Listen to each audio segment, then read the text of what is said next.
This trail starts from the Martin's Heron train station in Berkshire.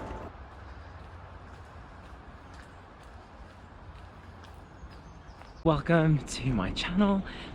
Today I'm having a change of pace. I know most of the people that watch this channel are not in the UK, but I thought in light of the Queens Platinum Jubilee this coming weekend, I would use my day off on this gorgeous sunny day, which is so rare here, to hike, well, I'll use that term loosely, to walk the Three Castles path.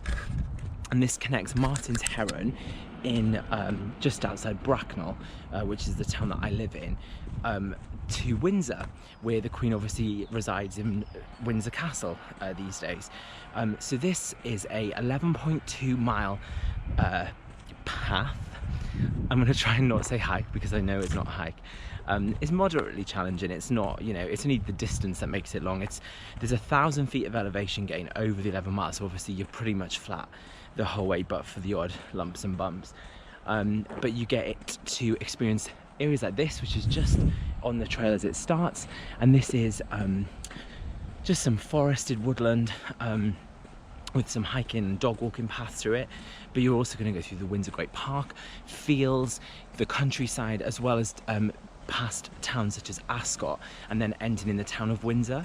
So it's a really nice family, like, long walk, and I'm hoping that with the Jubilee coming up, there might be some extra little special things that I might see along the way or in Windsor itself. So yeah, I'm excited to do this. It's, you know, it's a long walk. It's gonna blow the cobwebs away, and it's a great way to spend the day out in the sunshine. So whether you're watching because you are interested in doing this walk, or just because you're wanting to see what the vibe in the UK is like just ahead of the Platinum Jube, I hope you enjoy, and of course comment below and like and subscribe.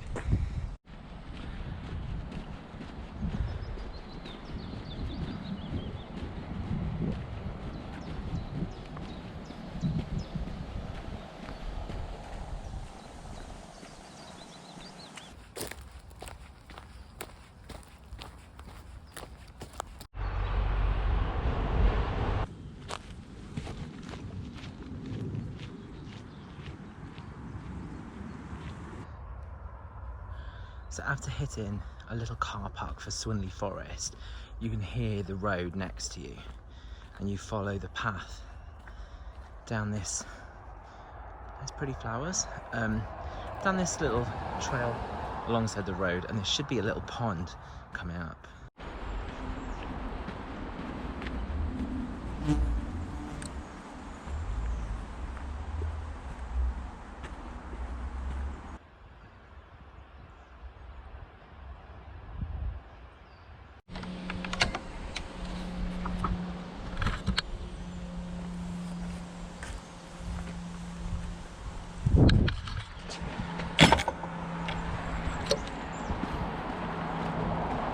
So there is a very brief section where you have to walk on the road, and it's not a residential road, it's the main road.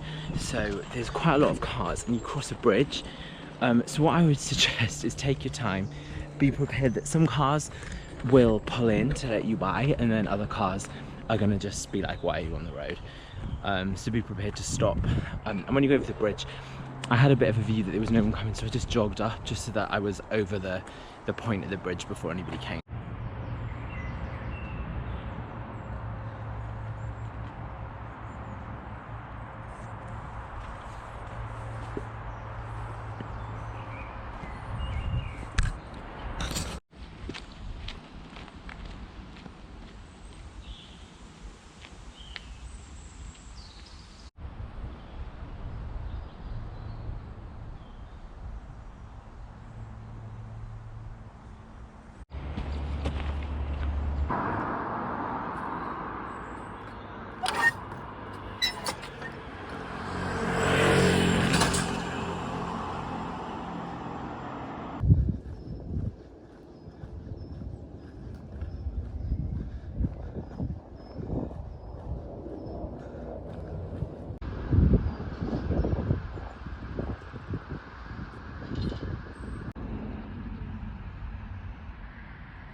So what's really cool is just under 4 miles into the trail, so actually I'd say 3.5 miles, because I started a little bit ahead of Martin's Heron, is you cross into Ascot racecourse.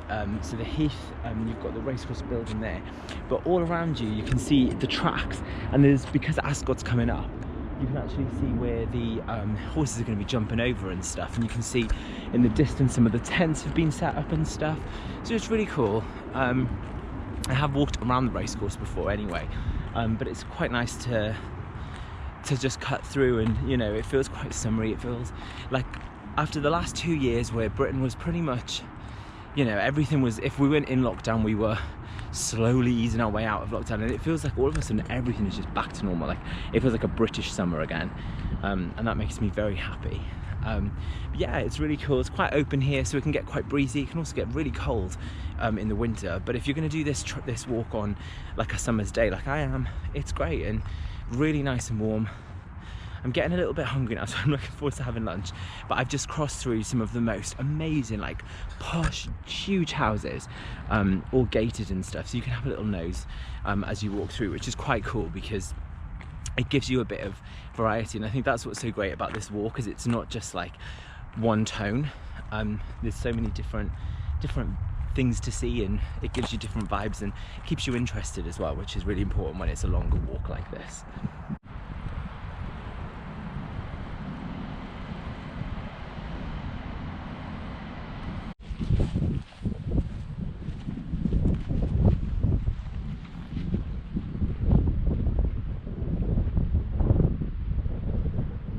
So I just got in trouble with security because this is not the path, and I'm actually walking on the track apparently, and the royal family are coming, so they're stepping up security or something. So I had a guy on a like golf buggy thing come down, and he was really nice actually. He was so understanding. He just pointed me in the right direction, but it told me that, yeah, I can't be here. So don't copy me, because I don't always know where I'm going. How did I miss this? It's a wide open gate where you can cross the track. So I'm actually walking here on where the horses are going to be. But yeah, I completely missed that the gate was wide open, and you cross the track and there's the footpath. So I just apologized to that guy, the security guy. He was so nice, like, and he just waved me off actually to make sure, so I knew I was on the right path. So yeah, all good. My apologies, Ascot. Now let's go to bloody Windsor.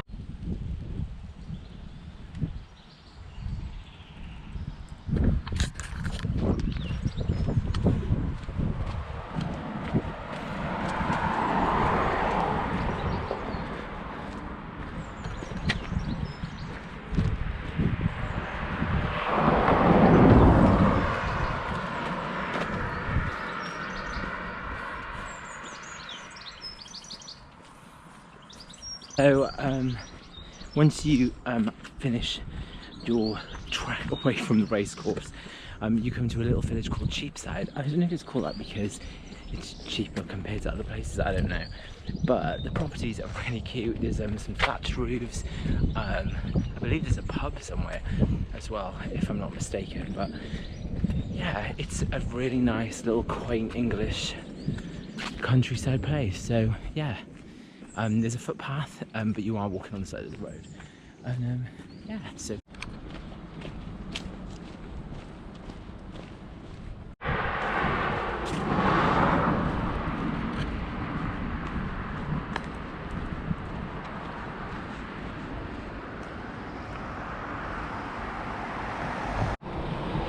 And here we are at Windsor Great Park. So Windsor Great Park in itself offers so many hikes and walks. As you can see from the map, we've come in from the Ascot gate, and I want to make it all the way up to Windsor Castle. So this is going to mean that I take Duke's Lane all the way and then over to the Copper Horse, and then down the long walk to Windsor Castle. Now there's some really good focal points that you can visit.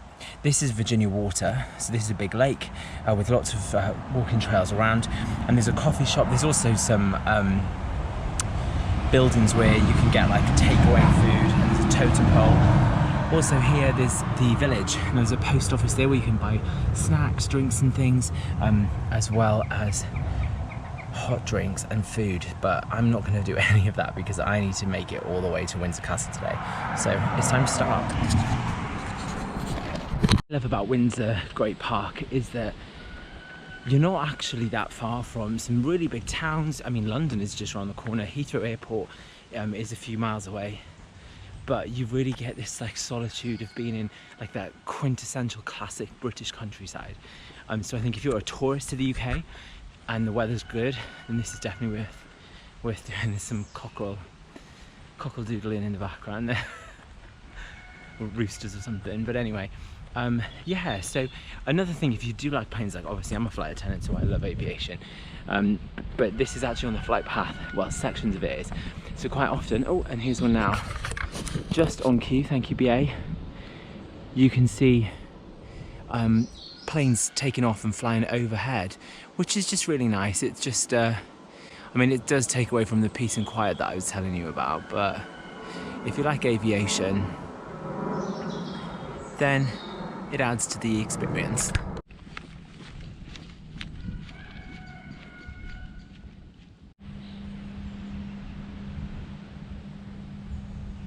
I think it's the perfect time to crack out the Tesco meal deal, because it's just really quiet here and there's some birds, and yeah, I'm feeling very at one with nature.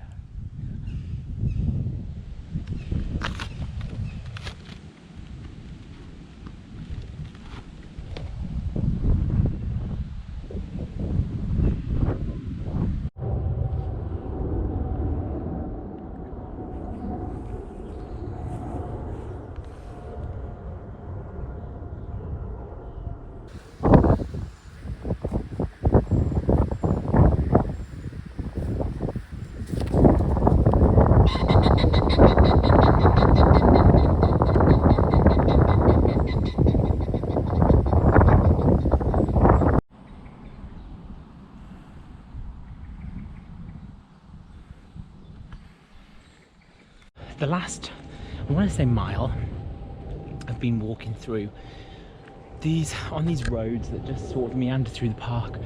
Every so often you hear planes taking off above, but in between you get these periods of like blissful silence. There's a few cyclists going past, and I've already passed a couple of rabbits. Cyclists I was just saying about. Yeah, I passed some rabbits, some grouse. And a couple of cars have gone past as well, so on the whole it's been pretty quiet until I decided to start filming. But yeah, but very shortly I think I'm going to be at the highest point, and then I'm going to descend onto the long walk, which is a very straight walk, which you can do just on its own, and that takes you directly to the castle then.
from this point you come to George III riding a horse, and then in the distance you can see Windsor Castle, and this is the long walk that I'm going to take to get to Windsor Castle.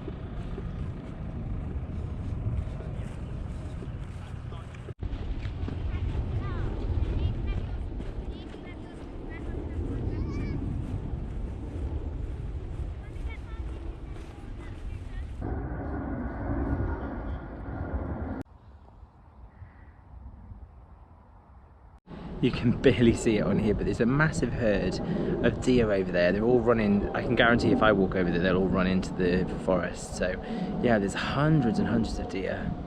So yeah, there's someone walking actually over there, which is probably what's chasing them away. But cool. Look at all the deer.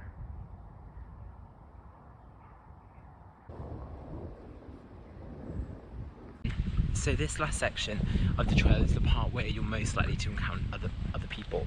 So this is the long walk. So it goes from Windsor Castle to the King George statue, and a lot of people will do this back and forth as just like a little walk.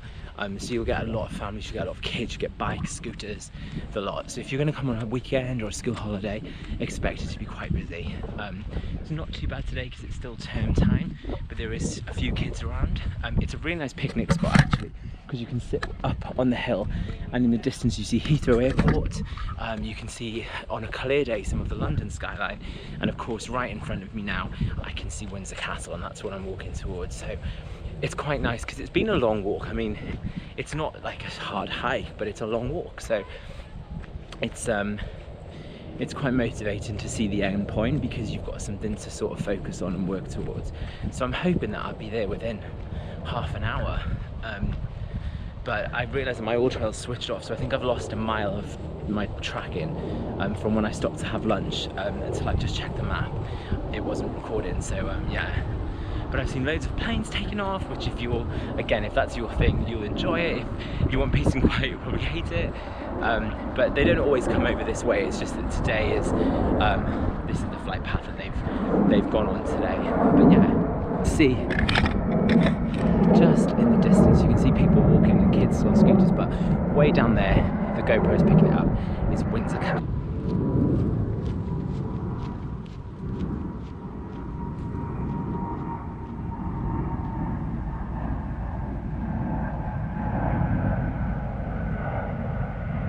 Of the long walk, you'll come out of the park boundary and walk towards a road which you're going to cross over, and then aim towards Windsor Castle, which you can't miss.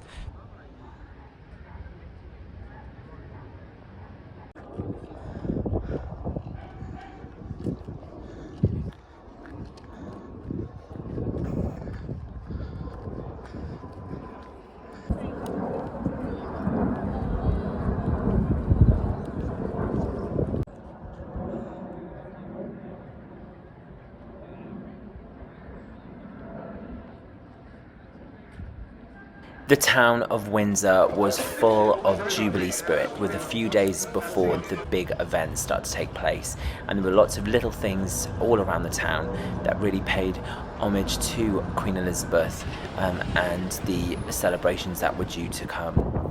It was a really gorgeous day, and this hike, should I say walk, is for all abilities, and I really recommend you get out there and see it. I'd like to wish Her Majesty Elizabeth II a very happy Platinum Jubilee and invite you to like and subscribe.